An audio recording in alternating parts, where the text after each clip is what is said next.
or any They know any nothing big about it. word really Yeah. that you have to familiarize the audience with. Right. You were talking about 60 Minutes. They do the same Sure. thing. Harry Reasoner did a piece on some guy who was a card counter playing blackjack a couple of weeks ago, and they spent about 3 minutes in the context of the story establishing how to play blackjack. Right. Just the fact that you have to Sure. Go for 21. yeah, right. go for 21. So Yeah, that's we make the same. an kind of interesting thing presumption. about television is it always seems to shoot for the lowest common denominator. Yeah. Steve, Yeah, in well, order there- to get a two-shot that we need, it sounds a little peculiar, but you can, and it'll be painless and over quickly. Great. Thank you.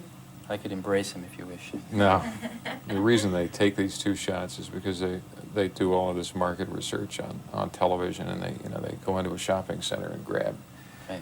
50 viewers and put them in a trailer and show them tapes and to try to find out what they like and what they don't, what bothers them and what doesn't. One of the things that they found bothered viewers was in the typical nightly, just like to see the environment that you're talking in. So hence the wide shot.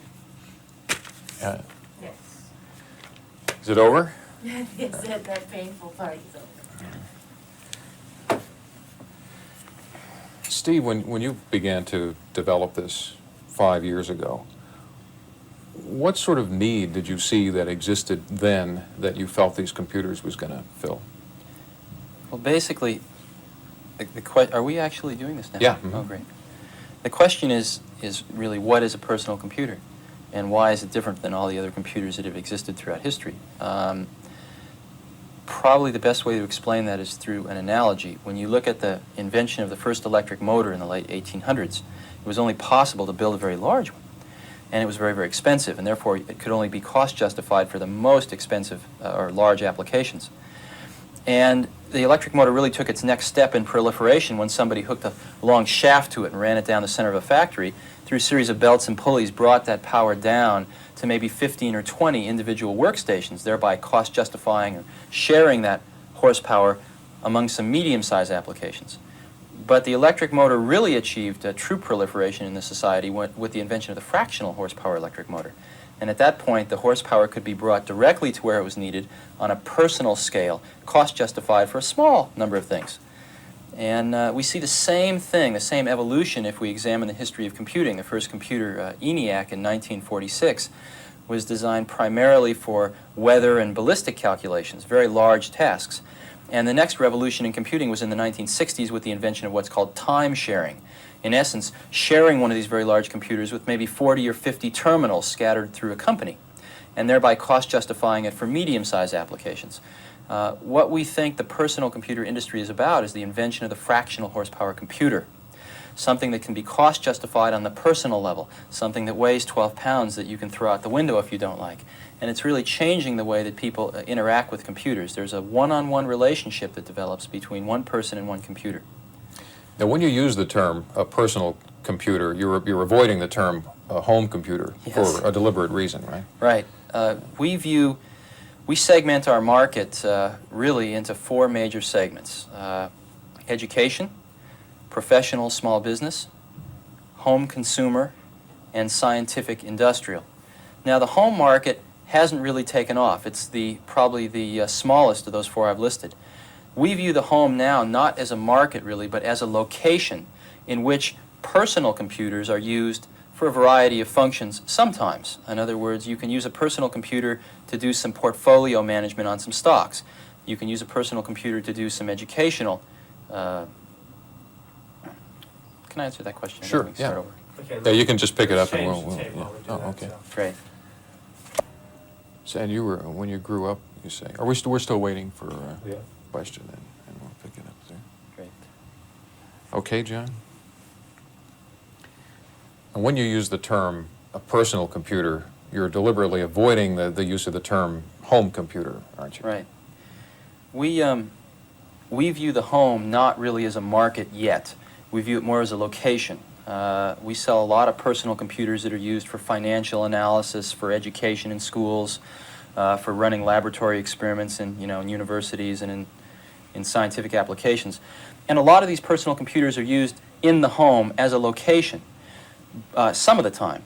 But there's not enough specific applications to cost justify spending $1,000 to $3,000 for a personal computer to be used in the home yet. So we don't think the home is quite yet ready either culturally or economically. What type of person would need a personal computer today of the type you offer? Well, it gets back to the question of what is a personal computer again. Again, another analogy.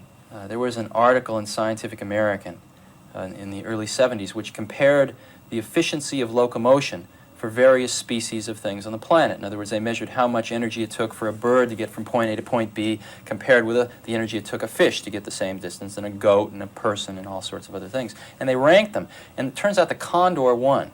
Condor was the most efficient, and man came in with a rather unimpressive showing about a third of the way down the list. Somewhat disappointing. But someone there had the insight to test the efficiency of man riding a bicycle. And man riding a bicycle was twice as good as the condor, all the way off the end of the list. And what it really illustrated was man's ability as a tool maker to fashion a tool that can amplify an inherent ability that he has. And that's exactly what we think we're doing. We think we're basically fashioning a 21st century bicycle here, which can amplify an inherent intellectual ability that man has and really take care of a lot of drudgery to free people to do much more creative work. Does this mean, do you think that personal computers in the 21st century will be as much a part of a home as, say, a refrigerator, a vacuum cleaner?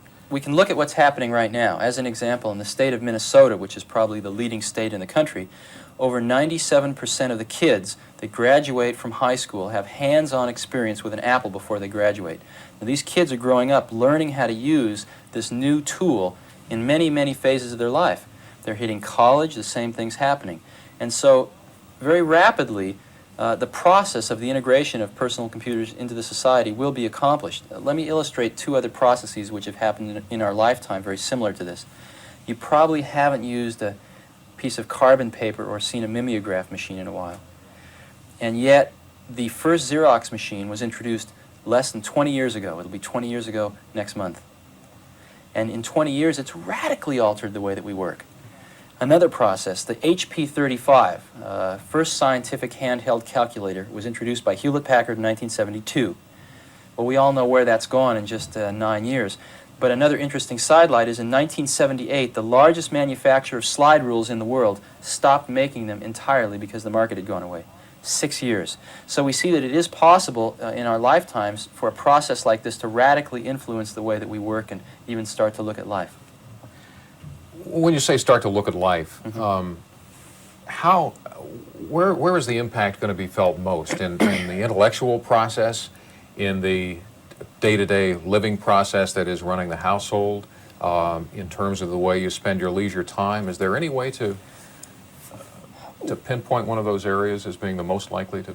What we have seen in almost all applications of personal computers that have happened to date, the industry is only 5 years old, but we've shipped, in excess of 150,000 personal computers ourselves. We've seen a dramatic increase in the creativity of people in dealing with a problem. Rather than doing the drudgery, rather than using traditional tools, people are freed to think about the conceptual issues involved and the creative issues involved and use the computer actually to plow through the drudgery. This is in education, where students can actually learn at their own pace, where they can interact with a computer rather than just having a one-way communication through the medium of television or books. They can actually interact with the medium. We're seeing this in the professional sphere, where we no longer have, as an example at Apple, we no longer have secretaries at Apple. We have what we call area administrators. They're using the computers for all their word processing. They do all departmental budgeting on it. We do our entire forecasting using our own tools. And we're actually changing job descriptions based on allowing people to do more creative work rather than more work.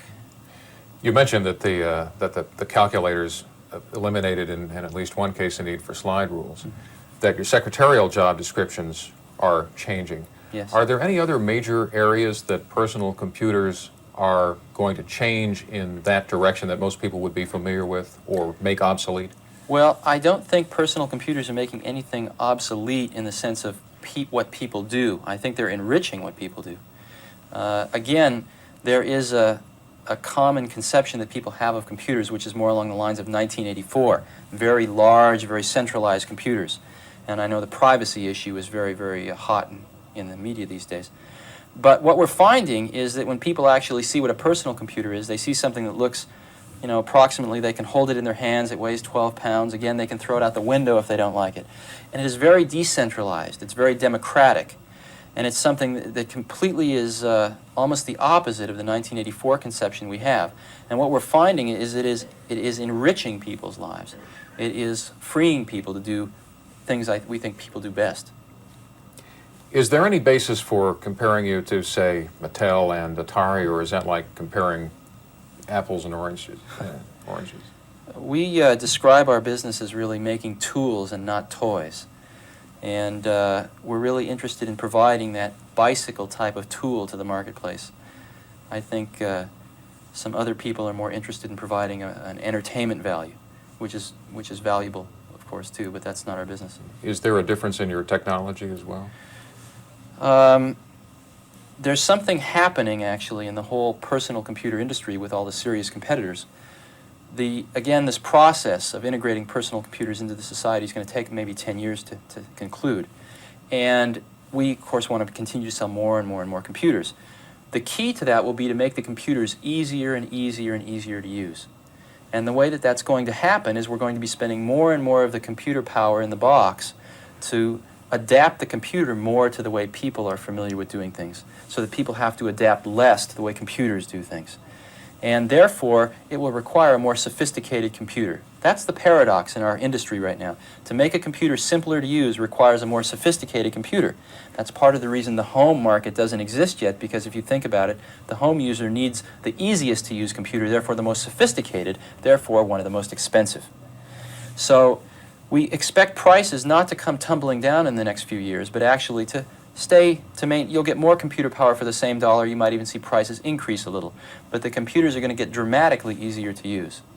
So, you and your partner grew up in this valley, Silicon Yes. Valley.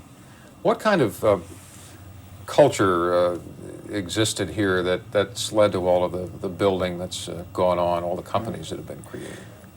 This Santa Clara Valley, which we all refer to affectionately as Silicon Valley, is probably one of the finest examples of what I call sort of an entrepreneurial risk culture anywhere in the world. And both my partner Steve Wozniak and I both grew up here. And really some of the people that founded companies around the area, Hewlett and Bill Hewlett and Dave Packard and others, were really our role models, our heroes. And we like to think that we're carrying on that tradition. What is there left for you to do now that you're 25, your company's gone public, it's worth hundreds of millions of dollars? Well, we don't really feel we've accomplished what we set out to do yet. We've set out to really help lead this process of getting personal computers into the society, and I think has to be in 5 years. Great, thank you very much. Okay. All right? Yeah, the only thought I had, though, is... Anytime, yeah.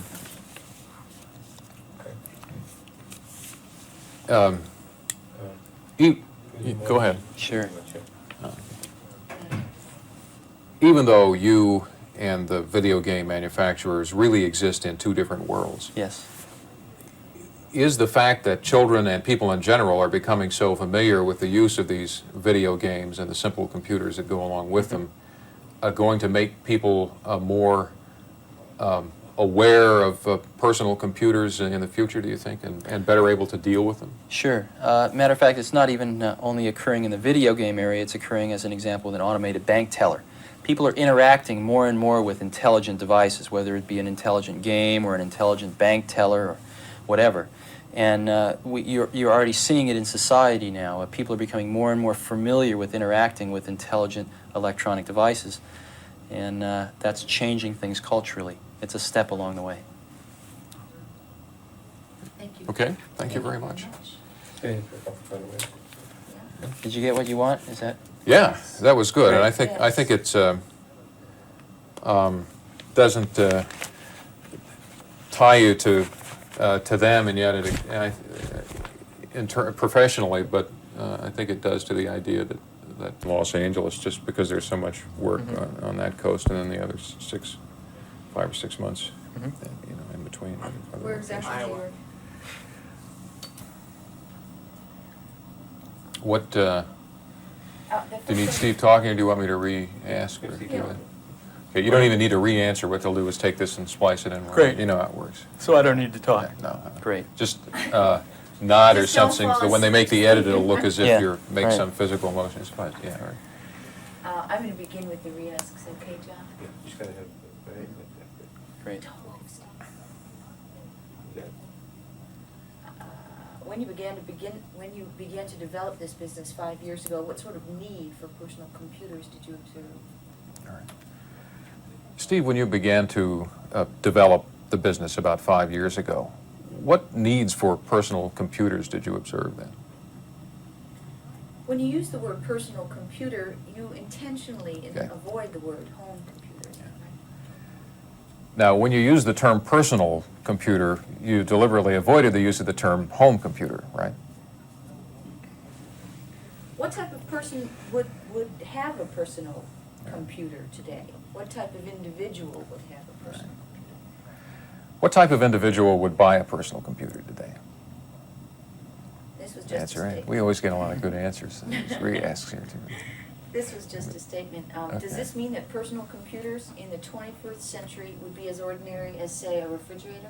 Okay. Does this mean that personal computers in the 21st century would be as ordinary a part of a household as, say, a refrigerator, a vacuum cleaner? I can't crack this guy up. Oh, yes, you can. I used to be the easiest guy. That's another story. I'm not going to tell it where they'll have it on tape. Somebody will pull it out in a blooper reel. I'm not rolling. Yeah, sure you're not. Okay, next question. Okay. Where is the impact of personal computers going to be felt the most? Okay. Where's the impact of personal computers going to be felt most in the future? And then there was a lengthy question that had to do with calculators and secretarial jobs and any other changes he might foresee in the future. Okay. If calculators are making slide rules obsolete, and your computer is allowing you to redefine your secretarial jobs into other categories, more creative categories, what other types of things are going to change as a result of personal computers or be made obsolete? That do it? Even though you and the video manufacturers, or Apple and the video game manufacturers exist in different worlds, is there some awareness of computer Oh, okay. technology that comes from? Even though Apple and the video game manufacturers really exist in two different worlds, are these video games, in a sense, getting people more accustomed to the idea of personal computers? Okay, That's the end. great. I need some John. Now I will listen to Bob Steve, right? listening. Steve, you're And you gonna can tell say me. anything. Anything This I is want to. this is the fun part. Yeah. Where do you vacation in this area, or do you go other parts of the Filler world? conversation. Yeah. Yeah, no, I haven't taken a vacation in a long time, so that's how I measure whether I'm successful, is whether I could take off for 3 months. So Yeah. far, I'm not successful. Yeah. Well, someday. Oh, yeah. How do you build an executive core around a company like this? Obviously, you and your partner had to take an awful lot of responsibility for. Well, one of the things that we always did was we tried to hire somebody who was better than us in a particular thing. That's still my greatest joy around here, is when we hire somebody that's better than I'll ever be at one particular thing. So you try to hire just really outstanding people that are they're actually much too senior for the current jobs that you have. Mhm. But you know you're planning to grow so fast that in 6 months the job's just right for them, and in a year they're scrambling to keep up with it. So we've grown it, several 100% a year. And it's a very, very different type of environment than most people are used to. We've got a whole generation of managers here that are trained to grow at 400% a year. And they'd be bored stiff growing at 30% a year.